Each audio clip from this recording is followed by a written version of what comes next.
पिछली बार सदस्यता अभियान के लिए आई थी और वहां पर जो इनका काम रहा आपके अध्यक्ष महोदय का, वो काबिले तारीफ रहा और काफी अच्छा उन्होंने पूरा करके यहाँ से दिया था।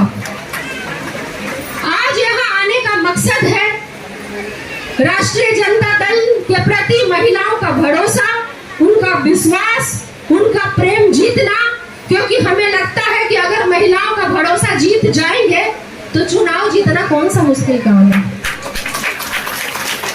आप लोगों का अगर प्यार हमारे साथ रहेगा तो चुनाव जीतना कोई मुश्किल काम नहीं है। तो मैं बता दूं कि मेरे आने का मकसद है कि नवादा की धरती पे चप्पे चप्पे पे कोना, जिला से लेके प्रखंड, प्रखंड से लेके वार्ड, वार्ड से लेकर के पंचायत और पंचायत से लेकर के बूथ तक हमारी महिला सेना इस तरीके से तैयार हो कि किसी और पार्टी का यहाँ खाता भी न खुले। एक सिंपल सा स्ट्रक्चर होता है, ढांचा होता है संगठन का।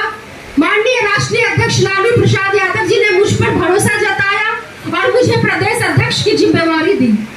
मेरा ये काम है कि मैं जिले में जाकर के जिला अध्यक्ष का चयन करूं या उनके काम की मॉनिटरिंग कि भाई वो काम सही से हो रहा है या नहीं। जिला अध्यक्ष का ये काम है कि वो अपने जिले में जितने भी प्रखंड हैं उन सभी प्रखंडों में प्रखंड अध्यक्ष बनाए। और प्रखंड अध्यक्षों का काम क्या है? प्रखंड अध्यक्ष का काम क्या है कि वो सभी जिस प्रखंड में जितनी पंचायतें हैं उन सभी पंचायतों में पंचायत अध्यक्ष बनाए। और पंचायत अध्यक्ष का क्या काम है कि उनके पंचायत में जितनी बूथ है उन सभी बूथों पे, बूथ मतलब जहां आप वोट डालने जाते हैं, कम से कम हमारी 3 महिला सिपाही वहां मौजूद हो। सही है। इसमें सबसे महत्वपूर्ण काम जो है वो प्रखंड अध्यक्ष का है, क्योंकि प्रखंड में कई बार जो पंचायतें होती हैं वो 15, 20, 25, 26, 28 तक भी पंचायतें होती हैं। तो बहुत मुश्किल काम है प्रखंड अध्यक्ष का। तो प्रखंड अध्यक्ष का अगर चुनाव सही तरीके से होगा तो हम आसानी से पंचायत और बूथ तक पहुंच जाएंगे। ये करने की जरूरत क्या है? ऐसे भी तो 4-5 सीट निकल आती है, तो ये करने की जरूरत क्या है? ये दिमाग में आ रहा है क्या? ये इसलिए जरूरी है कि विधायक वाला चुनाव जीत गए और 5-5 सीट होने के बावजूद भी लोकसभा वाला हार गया। सोचे हमारा तो पूरा संपत्ति, पूरा धन, पूरा वोट हमारा है और यही धोखा हो गया। खजाना हमारे पास था। लालू प्रसाद यादव जी और राष्ट्रीय जनता दल का भरोसा इतना ज्यादा है कि सब कुछ हमारे रहते हमारा वोट लूट गया, क्योंकि हमारे पहरेदार वहां पे नहीं थे। खजाना कितना भी बड़ा हो, अगर बिना चौकीदार या बिना पहरेदार के होगा तो लूट जाएगा। जैसे पिछले चुनाव में हमारी महिलाएं शायद उस हद तक नहीं थी जब उनकी महिलाएं कह रही थी घर घर में घुस के कि मोदी जी चावल दिए, चावल दिए, चावल दिए, लेकिन हमारी महिलाएं शायद नहीं थी या कम थी ये कहने के लिए कि मोदी चावल नहीं दिए। मोदी से पहले भी चावल मिलता था और मोदी नहीं रहेंगे तो उसके बाद भी चावल मिलेगा, ये बोलने के लिए हमारे बूथ पे महिलाएं नहीं थी। और उसका परिणाम है कि ये झूठी सरकार, भाजपा की सरकार आज केंद्र में सरकार बनाने में सफल हुई और हम लोग ठगे गए। इस बार तैयार रहिएगा हर बूथ पे जवाब देने के लिए। वो वोट मांगने आए तो पूछिएगा ना कि तुम्हारे वादे कहाँ हैं। महिलाओं को बोलिएगा ना, चाहे वो भाजपा की हो या किसी भी पार्टी की हो, बहन जितना महंगा तेल पेट्रोल तुम खरीदती हो उतना महंगा तो हम भी खरीद रहे हैं। कौन सा तुम्हारा भाजपा के होने के कारण, वोटर होने के कारण तुम्हें 50% डिस्काउंट थोड़ी ना मिल रहा है। ये बात तो बोलना पड़ेगा, बात तो बतानी पड़ेगी कि तुम्हारे नेता ने जो वादा किया कि 2023 तक 22 तक सारा घर पक्का का मकान बना देंगे, तो आप अगर बूथ पे रहेंगी तो पूछेंगी ना कि भाई सब घर पक्का हो गया क्या? और नहीं हुआ तो ये झूठा सरकार के साथ जाने की जरूरत नहीं है। बोलने के लिए बूथ पे महिला चाहिए ना। 2 करोड़ नौकरी का हिसाब कौन मांगेगा? भाई भाजपा सरकार ने कहा कि सरकार में आएंगे 2 करोड़ नौकरी देंगे, तो सबके बाल बच्चों को तो नौकरी मिल ही गया होगा। सबको नौकरी मिल गया, फिर ठगा गए, फिर धोखा हो गया। तो बूथ पे नहीं रहिएगा तो कौन जवाब देगा वहां पे कि 2 करोड़ नौकरी का वादा किया वो भी झूठा, पक्के मकान का वादा किया वो भी झूठा, बोला किसानों की आय दुगनी कर देंगे वो भी झूठा, चुनाव जीतने से पहले बोला कि 15 लाख रुपए हर एक के खाते में आएंगे, और जब चुनाव जीत गया तो बोला वो तो जुमला था। चुनाव जीतते 15 लाख का वादा जुमला हो गया।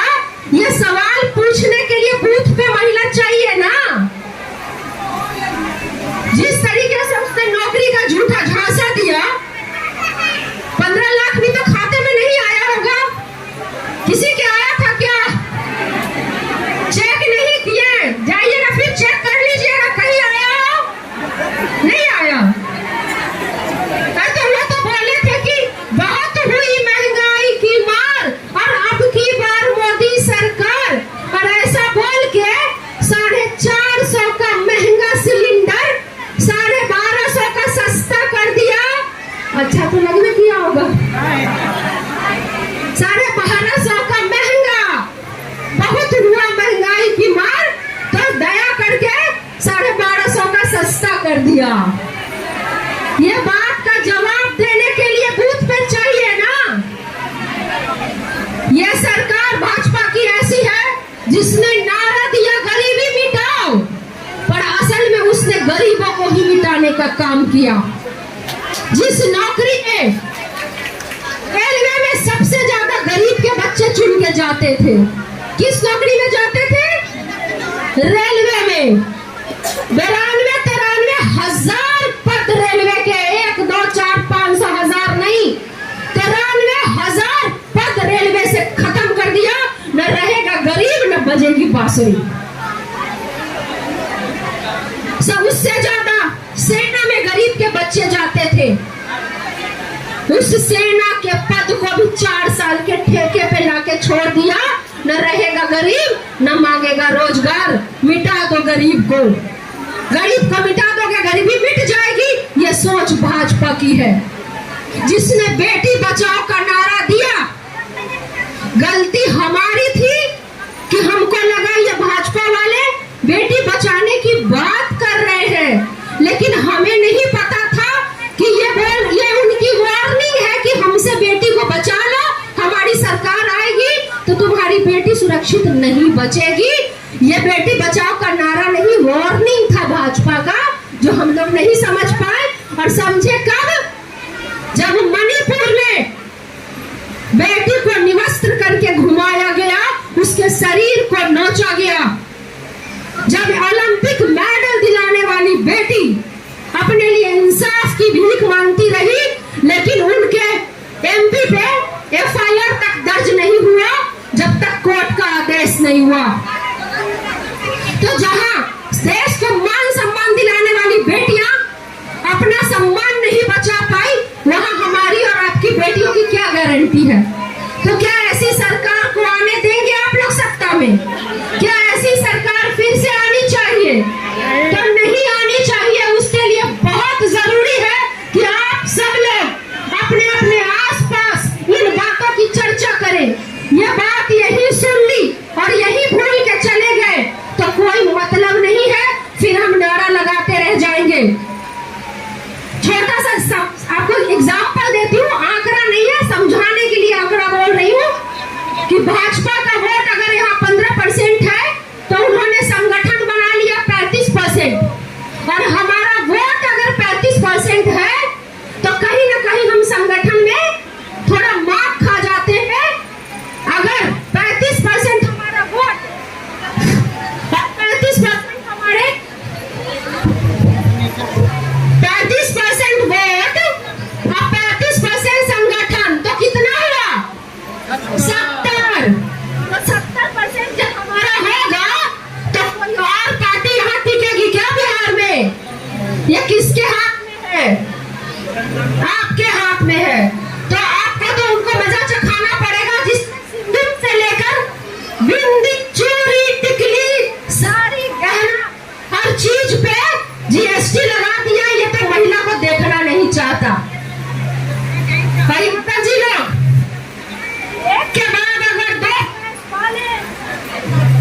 समझिए कि ये लड़ाई आपकी है, किसी पार्टी के लिए नहीं, ये आपकी लड़ाई है। जिस पार्टी ने आपके साथ धोखा किया, केंद्र में जाकर के झूठे वादों के साथ बैठी, वे उसको गद्दी से उतारने की लड़ाई आप सबकी है।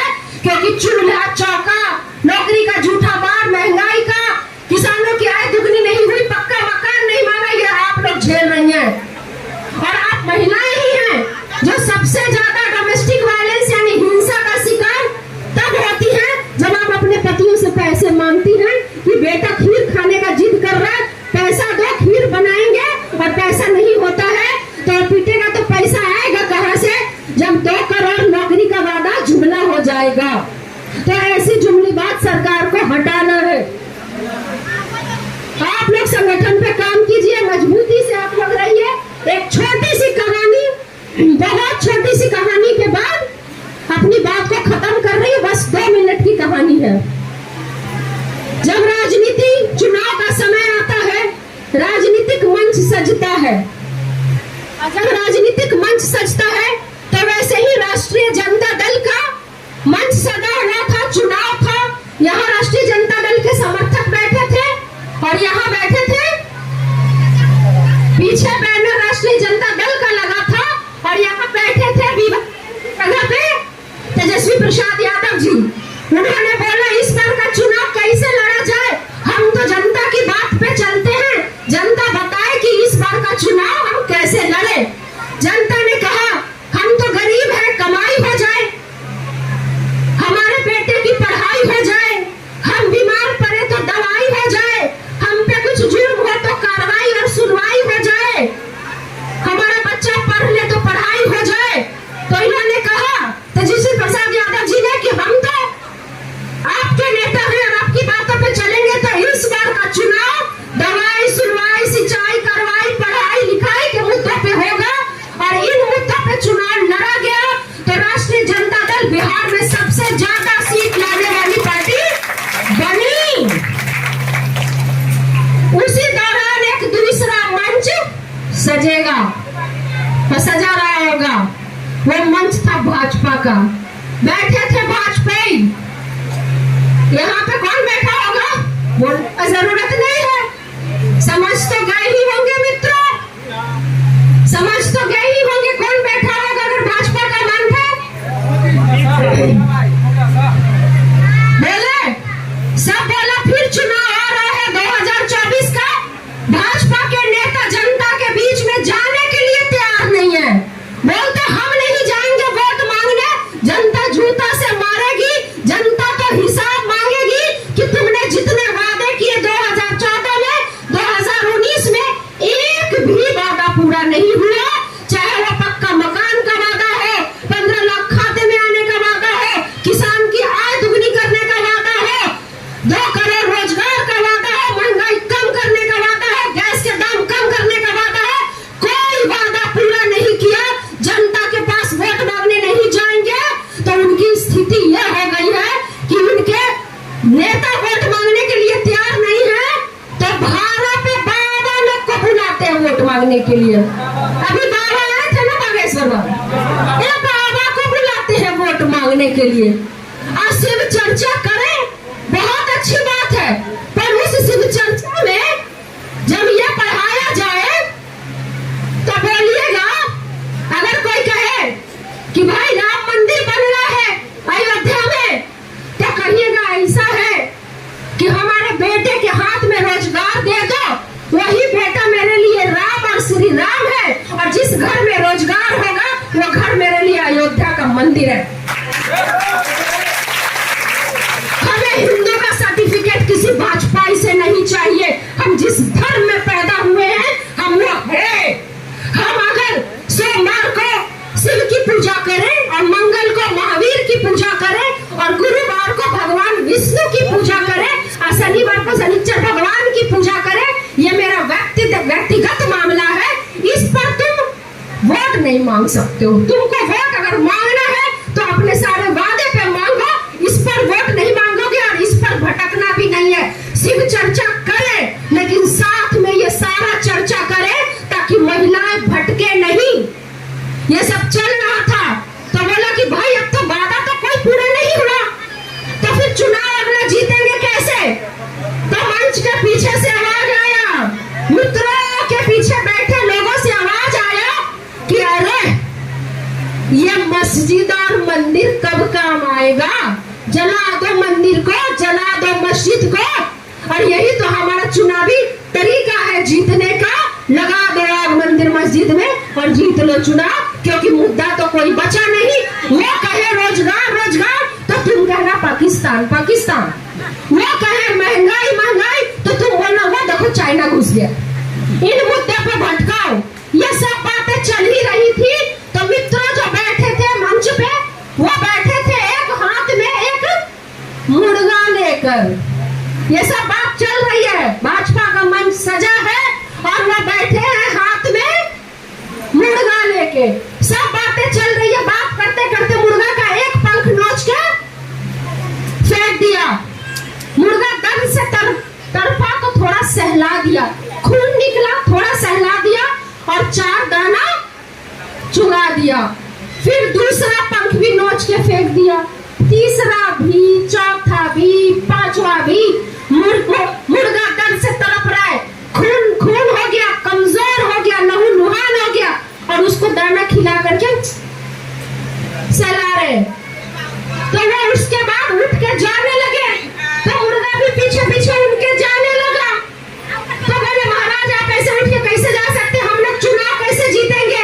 ना कोई वादा पूरा किए ना कुछ किए, तो नहीं कैसे जीतेंगे? तो बोले बता तो दिया कि कैसे जीतना है। देश का हालत, देश के नौजवानों का हालत इस पंख नीचे मुर्गे की तरह कर दो, उसको इतना कमजोर कर दो, रोजगार छीन लो, महंगाई बढ़ा दो, इतने दंगे फसाद करो कि देश इतना कमजोर हो जाए, नौजवान इतना कमजोर हो जाए कि वो तुम्हारे 5 किलो राशन पे पीछे पीछे चल के तुम्हें वोट कर दे। इस देश की हालत इस मुर्गे की तरह कर दो। क्या आपको अपने बेटों की हालत इस मुर्गे की तरह करनी है? हमें ये समझना होगा कि हमें राशन का लालच दिखा करके हमें कमजोर बनाने वाला ये बैठा है और अब इसके झांसे में नहीं आना है। उसके लिए जरूरी है कि हमारी महिला सेना तैयार रहे। हर एक बूथ पे जाकर के अपना शंखनाद रखिए, ईश्वर अल्लाह तेरा नाम। और महिला शक्ति के आगे कोई नहीं है। महिला शक्ति सब कर सकती है कि उनको चिंता है कि उनका बेटा बेरोजगार है, उनको चिंता है कि जीते जीते छोड़ो मरने भी कफन तक पे जीएसटी लगा दिया, मतलब मरे भी चांस है, वो भी नहीं मरने देंगे। तो यही कहानी है। आपको अगर देश की हालत, अपने बच्चों की हालत इस मुर्गे की तरह नहीं करनी है तो आप ही संभाल लीजिए। आप ही दुर्गा, आप ही काली, आप ही सरस्वती, आप ही मातृ शक्ति है और आप चाहे तो कर सकती हैं। इसी संदेश, इसी विश्वास और इसी भरोसे के साथ मैं आप लोगों से विदा लूंगी। मुझे पता है घर जाना है, खाना भी बनाना है, सब इंतजार भी कर रहे होंगे, पर आप लोगों का प्यार, आप लोगों की मुस्कान, आप लोगों की हंसी ने मेरी और राष्ट्रीय जनता दल की जरूर सीना जो है वो चौड़ा कर दिया है और जीत का आगाज यही से मुझे दिख रहा है, हो चुकी है। बहुत धन्यवाद आप सब लोगों का। और उदय जी, विधायक जी, विभा जी।